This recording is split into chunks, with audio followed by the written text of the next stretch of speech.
গেছে ততটুকুকে তুমিও পূরণ করে দিও, বলে না সুবহানাল্লাহ। বাইজিদের মা টেক দেখছো, আর বাইজিদেরও কি টেক দেখছো? বাইজিদ মুস্তাফি, বাইজিদ মুস্তাফির ফজলায় নাম শুনেছো তোমরা? এই টেক, এই ছাত্র জীবন থেকে এই আল্লাহকে খুশি করছে, রাসূলকে খুশি করছে, উস্তাদকে খুশি করছে।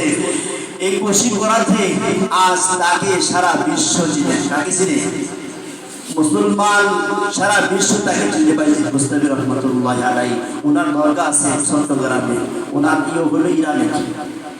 তো এই বাইজিদের মতো বাইজিদের মধ্যে বাইজিদ মুস্তাফি রহমাতুল্লাহ আলাইহি, ওনার জীবনী থেকে আমরা কি শিখলাম? আমরাও তো, উনিও তো ছাত্র জীবন ছিল, উনি তো ছাত্র জীবন থেকে শুরু হতে আস্তে আস্তে বড় হয়েছে। আমরা যদি ওই আল্লাহকে ফলো করি, আমরা যদি ফলো করি, আমাদের দ্বারা কি অসম্ভব হবে? অসম্ভব হবে? আমরা এইভাবে পড়বো তো, এইভাবে কি আল্লাহকে খুশি করবো তো, রাসূলকে খুশি করবো তো?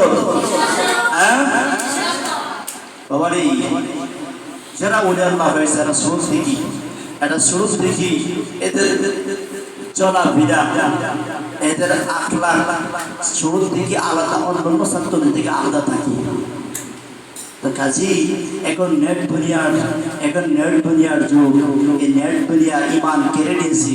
এই নেট দুনিয়া মাদ্রাসার ছাত্রদেরকে ছড়ে দিলেই সারাক্ষণ মোবাইল নিয়ে ব্যস্ত, সারাক্ষণ অনেক সুযোগটা পাইনি, খাওয়ার টাইম নাই, ঘুমানোর টাইম নাই, এই নামাজ পড়ার টাইম নাই, তেলাওয়াত করার টাইম নাই, খালি মোবাইল আর মোবাইল। এই জন্য এখনো ছাত্ররা আর ওই গভীর স্তরে যেতে পারে না। আল্লাহ পাক রব্বুল আলামিন আমাদেরকে বাইরে